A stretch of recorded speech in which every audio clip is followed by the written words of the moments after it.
How did ancient humans kill boredom? Before Netflix, before video games, before books, before even written language existed, our ancestors had to get creative. And I mean really creative. Let's travel back in time to the Paleolithic era. Nedstom. Around 50,000 years ago, that's sea rates. Picture this. You're a hunter-gatherer. You've just eaten, the sun has set. There's no hunt to prepare for, no fires to build, no threats nearby, and hours until dawn. What do? This was the original boredom crisis, and ancient humans found solution number 1, storytelling. Before writing, stories were passed down orally. Stories kept traditions alive. Why? Stories were entertainment. They were shared around fires for hours. Stories were the first movies, with no script to follow. They created characters and memorable moments. Even the most boring day became an epic. Solution number 2, art in cave paintings. The oldest known cave paintings are over 40,000 years old. People were making art, but why? Was it spiritual? Was it educational? Or were they just bored? Cave art was a creative outlet. It recorded daily life. And also, not so daily life. They drew what they saw and what they imagined. The art. It passed the time and left a permanent mark on history. Solution number 3, music. The earliest instruments were made from bones and animal hides. Rhythm was everywhere. And the human heartbeat is rhythm. Footsteps are rhythm. Fire crackling is rhythm. Music was about participation, not performance. Everyone joined in. Music brought people together and made the dark less scary. Solution number 4, games and play. Play is universal, not just for children. Ancient games were simple. A stick could become anything. A stone could be a toy. They played sports. They played with dice and boards. Games were social and competitive. It was about mastering skills and showing off. Games killed time and boredom. Solution number 5, the first social media. Gossip.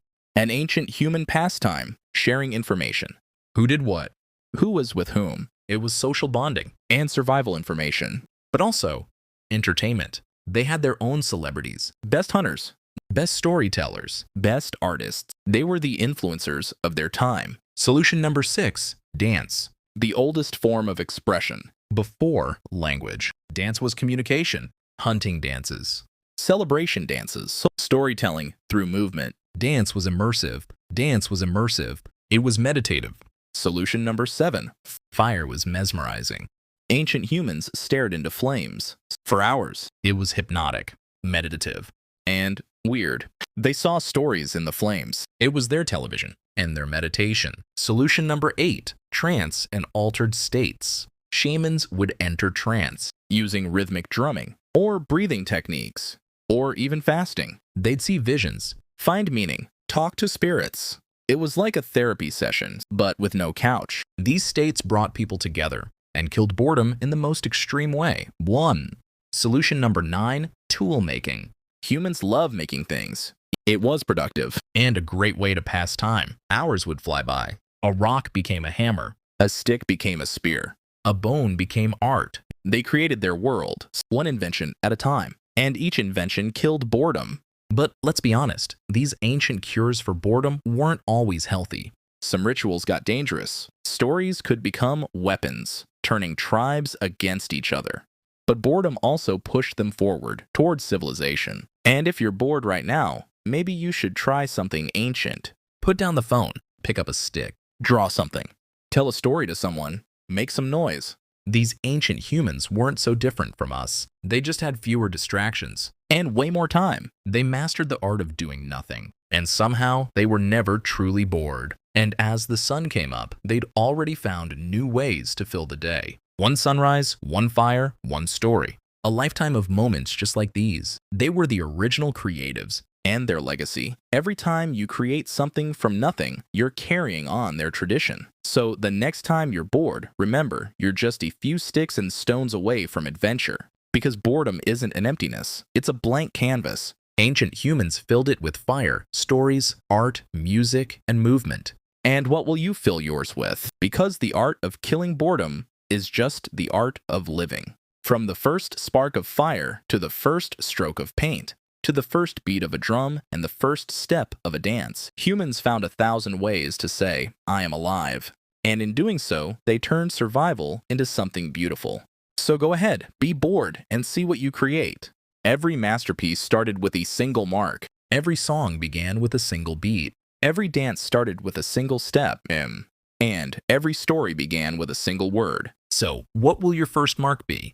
The ancient mind was never empty. It was always buzzing with questions. Why does fire crackle like that? What lives beyond those stars? What happens when we die? These questions sparked everything: religion, science, philosophy. And then they turned those questions into answers. They invented gods to explain the thunder. They invented rituals to control the seasons. They invented stories to make sense of suffering. And every invention, every ritual, every story started with a question.